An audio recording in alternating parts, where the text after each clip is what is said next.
அவர்களே மற்றும் இங்கே வந்திருக்கும் அனைத்து நண்பர்களுக்கும் என்னுடைய நெஞ்சார்ந்த வணக்கத்தினை தெரிவித்துக் கொள்கின்றேன்.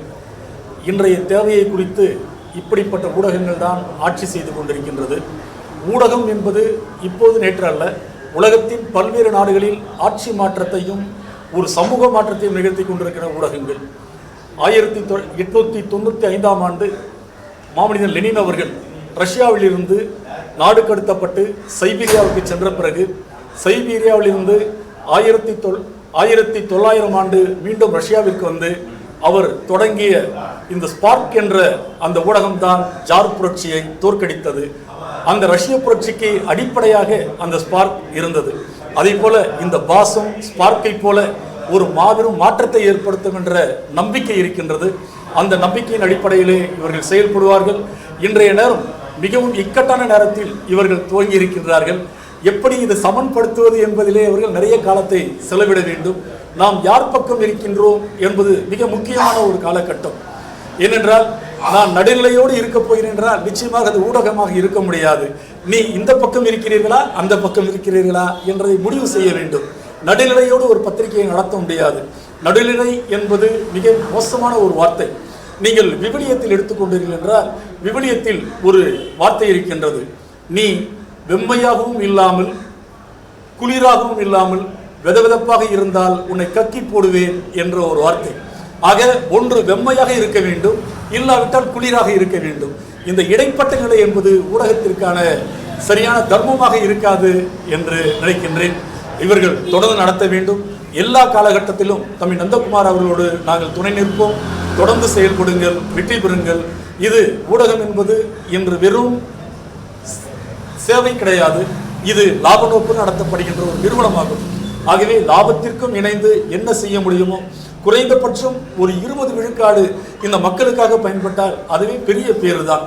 ஆகவே அவர்களும் நட்டமடையாமல் மக்களும் நட்டமடையாமல் ஒரு சிறந்த நிலைப்பாட்டை எடுப்பார்கள் என்று நம்புகிறோம். வெற்றி பெற வேண்டும் என்று வாழ்த்துகிறோம். இன்னும் சில காலங்களில் போஸ் ஊடகம் இந்த தமிழகத்தை ஆளும் மிகப்பெரிய ஆட்சியாளராக மாற வேண்டும் என்று கூறிக்கொண்டு வாய்ப்பளித்தமைக்கு அனைவரும் விடைபெறுகிறேன். நன்றி, வணக்கம். மின்னணு ஊடக வான்பரப்பில் புதிதாக போஸ் தமிழ் மீடியா என்கிற பெயரில் ஒரு நல்ல யூடியூப் சேனல் இப்போது துவங்கி இருக்கிறது.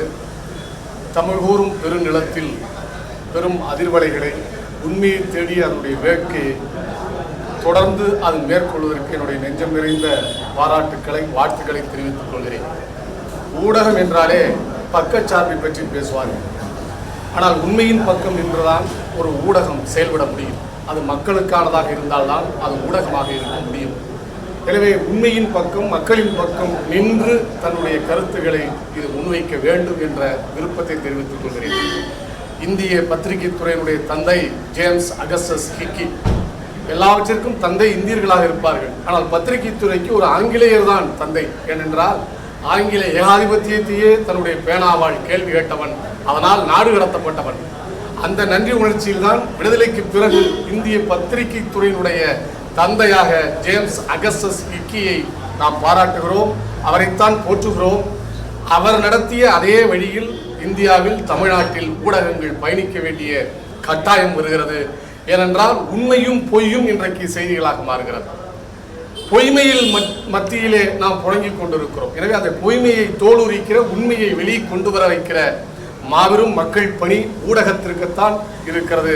அந்த மக்கள் பணியை அவர்கள் கடமை உணர்ந்து செயலாற்ற வேண்டும். அதற்கு நண்பர் நந்தகுமார் அவர்களும் இந்த அமைப்பினுடைய தலைவராக இருக்கக்கூடிய கமால் அவர்களும் இணைந்து செயல்பட வேண்டும் என்கிற என்னுடைய விருப்பத்தை தெரிவித்து நான் வாழ்த்துக்களை உரித்தாக்கிக் கொள்கிறேன். நன்றி.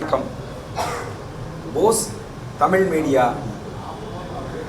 அலுவலக திறப்பு நிகழ்வில் கலந்து கொண்டதில் பெரும் மகிழ்ச்சி அடைகின்றேன். இந்த காலகட்டம் என்பது ஒரு டிஜிட்டல் யுகம். உலகம் முழுவதும் டிஜிட்டல் டாமினேட் செய்து கொண்டிருக்கக்கூடிய ஒரு காலகட்டம். இதில் இது போன்ற இணையதள ஊடகங்கள் உலகம் முழுவதும் மிகப்பெரிய ஒரு ஆக்கிரமிப்பையும் தாக்கத்தையும் உருவாக்கி கொண்டிருக்கிறது. மக்களிடம் செய்திகளை கொண்டு சேர்ப்பதில் ஒரு புதிய கருத்து உருவாக்கத்தை உருவாக்குவதில் இணையதளங்கள் ஒரு பெரிய தாக்கத்தை உலகம் முழுவதும் ஏற்படுத்தி கொண்டிருக்கிறது. இந்த வகையில் இந்த போஸ் தமிழ் மீடியா வளர வேண்டும், பக்க சார்பற்று நின்று புதிய கருத்துக்களை, முற்போக்கான கருத்துக்களை, புதிய அரசியல் நிகழ்வுகளை கொண்டு சேர்ப்பதன் மூலமாக ஒரு புதிய சமூக மாற்றத்திற்கான ஒரு வழிகாட்டியாக இந்த ஊடகம் திகழ வேண்டும் என்று என்னுடைய மனமார்ந்த வாழ்த்துக்களை தெரிவித்துக் கொள்கிறேன். நன்றி, வணக்கம். போஸ் தமிழ் மீடியா திறப்பு விழாவில் பங்கேற்று இந்த விழாவை மிக சிறப்பாக நடத்தி கொண்டிருக்கின்ற ஆசிரியர் நந்தகுமார் அவர்களுக்கும் பங்கேற்று சிறப்பித்துக் கொண்டிருக்கின்ற அண்ணன் ஜோசப் கென்னடி, லெலின், அண்ணன் கலைஞர், மாஸ்டர் ரவீந்திரன் ராஜகுரு, பாஸ்கர், சதீஷ், சாஜா உள்ளிட்ட அனைத்து தோழர்களுக்கும் இந்த நேரத்தில் மகிழ்ச்சியை தெரிவித்து, போஸ் தமிழ் மீடியா இணையத்தின் தலைவனாக மிளிரப் போகின்றது.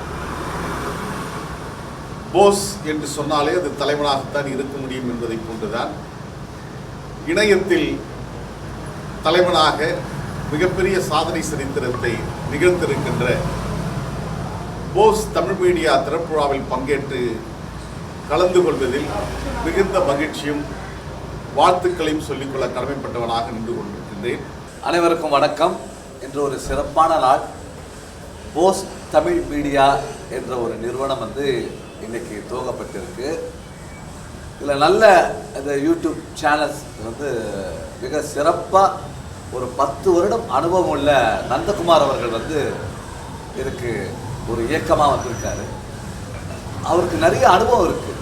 அதாவது அரசியலிலும் சரி, சினிமாவிலும் சரி, எல்லா விதமான அனுபவம் கொண்ட நந்தகுமார் அவர்கள் இந்த போஸ் தமிழ் மீடியா ஒரு நிறுவனத்தை யூடியூப் சேனல் ஆரம்பித்திருக்காங்க.